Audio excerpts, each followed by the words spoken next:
All right, so we're gonna get right into it. The Dice from Chicago, been together for 11 years. Kind of coined the genre Garageabilly. Mm-hmm. How did that come about?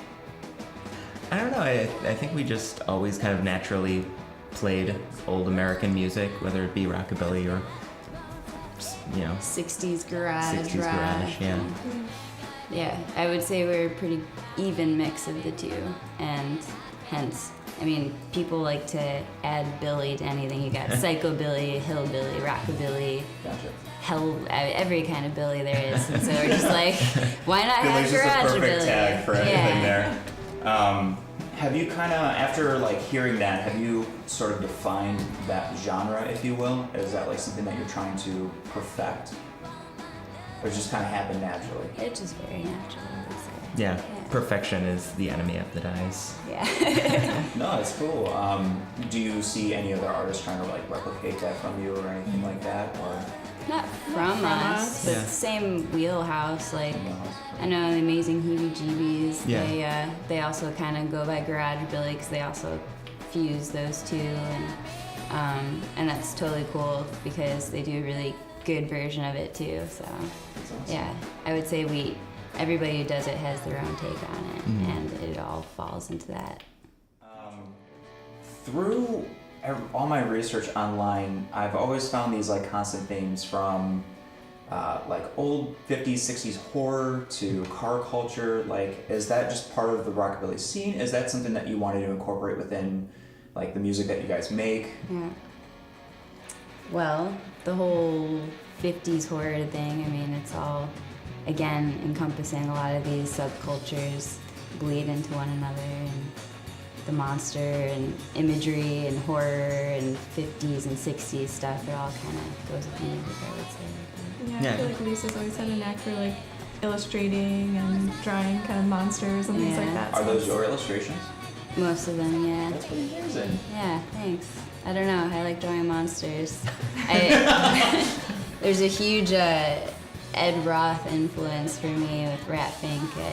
I was gonna say the Rat Fink was pretty apparent across all. Yeah, like I got a Rat Fink stinker. Sticker. Stinker, man. He is a stinker. I got Rat Fink stickers on everything I own, I'm pretty sure. Yeah. But and then we end up playing a lot of car shows. Yeah. And, I noticed, are people receptive to that when they like, you're going to the car shows, obviously you're gonna be looking at, probably maybe retired people who maybe appreciate that kind of stuff. Do you have like a good, a good audience who appreciates that kind of thing? Yeah, I think so. Absolutely. Like, I think that we do enough of the old 50s, 60s music to sort of reel them in, and then once they're already watching, then we'll play our depressing new stuff, and they're already depressing.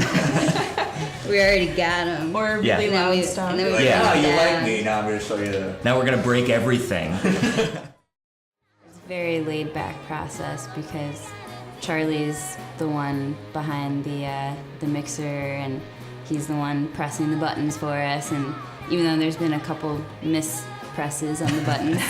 We're all human. No, Charlie does a great job, and we really lucked out because he can do all that, so. It's been 6 years since you put out the last album. Your latest one is Stomp. Yeah. Mm-hmm. So what's that been like for you guys? Well, we did put out the EP in between, the Goo Goo Go Go EP, as just sort of a stopgap. Not a stomp gap. A stopgap just to, keep active. But yeah, I guess we were just putting out, not putting out, we weren't putting out. We were, Keeping it in. yeah, we're keeping taking it in. Keeping zipped up. No, we were just playing a bunch of shows and sort of getting tighter as a live band, I think. Yeah. We're having fun with it. Playing out a lot. Yeah. It was exciting to promote like a full-length I was gonna say vinyl, especially because that was Yeah. our first time doing like a full-length vinyl, and it had been a while since we did like a full record, so it was kind of fun. Your Yeah. first two were EPs, correct? First one was a full length. Full length, okay. Yeah. Second was the EP. The EP. Goo Goo Go Go. So the last couple albums you did Goo Goo Go Go, that was a EP, and then the full length, originally back in 2010, was the Guy's full titled album. Came out with Stomp. What was it like recording, and where did you record?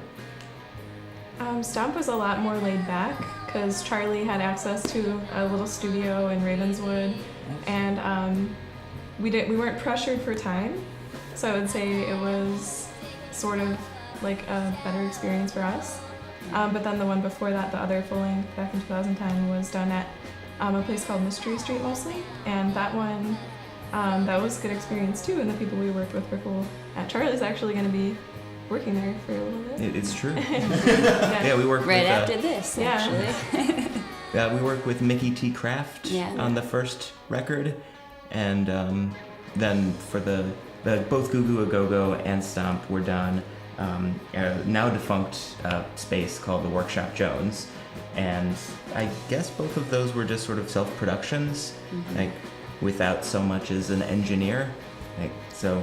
I would just kind of Charlie's our engineer. Go into one room and press record on the Pro Tools, and then run behind the drum set and hope that it was still recording. There were a couple of good takes that are lost into the ether because I didn't quite press record. Having that room and that freedom to actually breathe when you're in the recording studio, I'm sure that helps a lot. Yeah. It's a very laid back process because Charlie's the one behind the mixer, and he's the one pressing the buttons for us, and even though there's been a couple mispresses on the buttons. We're all human. No, Charlie does a great job, and we really lucked out because he can do all that. So it's a nice setup, and it's very relaxed.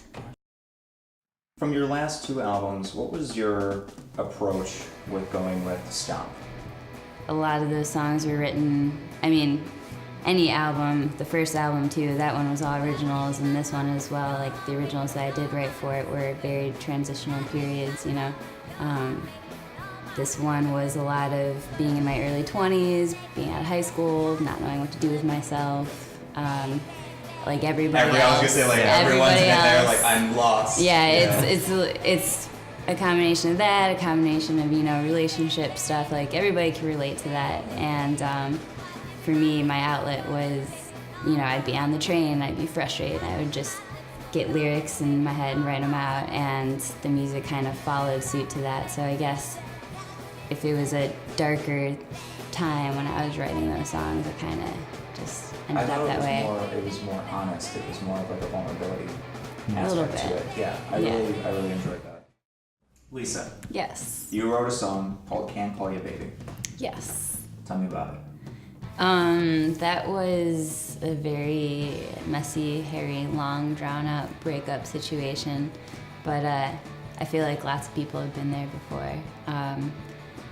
The back and forth, angsty, and you want to be with someone, and then you're not sure, you break up, you still have feelings for them, and I have this theory that it takes just as long to get over a relationship for as long as the relationship has lasted. I'm sure there's like a ratio there somewhere.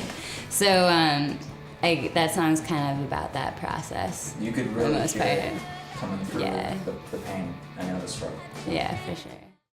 When it comes down to it, it just works like having a trio. I find the less people, and then the closer you are in your personal lives, it's kind of like siblings or your best friends. Like, you guys could have arguments, but at the end of the day, you always come back to each other.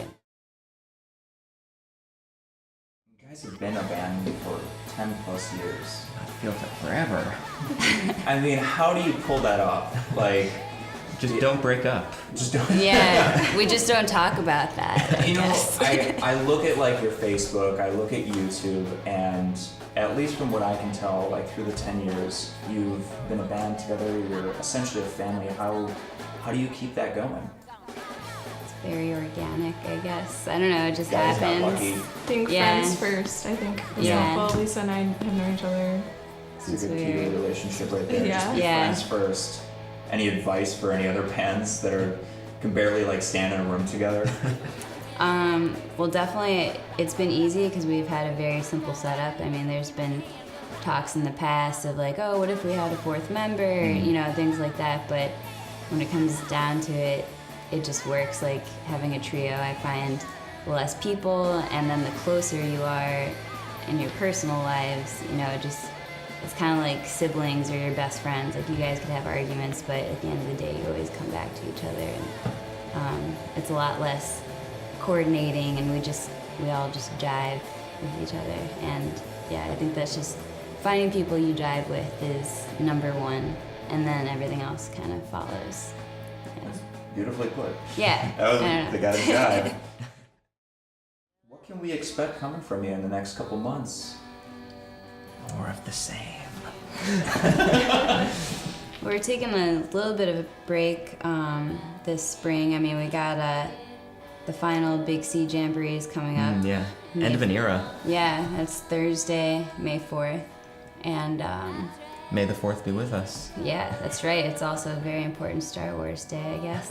But yeah, it's the final Big C, and that'll be kind of a big deal, I think. Yeah, if you don't know Big C, that's sort of like the Rockabilly center of Chicago. And it's been going on, what, 21 years or something?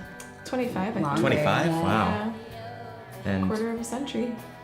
so yeah, it's always been nice to have like a monthly thing that if we have something new that we haven't played in front of people, we can see if people that can actually dance to it. Yeah. And so it'll be sad not to have that as an option, but we'll be chuffed to send it out. For sure. Yeah, and it'll be a big weekend extravaganza. It's Thursday, Friday, Saturday, but we're playing Thursday. Yep. But I would suggest going to any of those nights. But yeah, and then that's it. I mean, Charlie, you're going to be with the Parasites for Yep. a little while this spring, and the Dyes are taking a short break, and then we'll be back in the summer, hitting it in June and July. So. And then in terms of like writing and recording for the future, I feel like we've been talking a little bit about doing like 45 with 2 singles. Yeah. So we'll see, but we're writing a little bit here and there. Music videos, you know. I would expect a music video this year for sure. Yeah. So, Definitely want to see it. yeah. Well, guys, thank you very much for coming here and, you know, doing the interview with me. I really appreciate it. Until next time. For sure. Right on. Thank you. Thank you.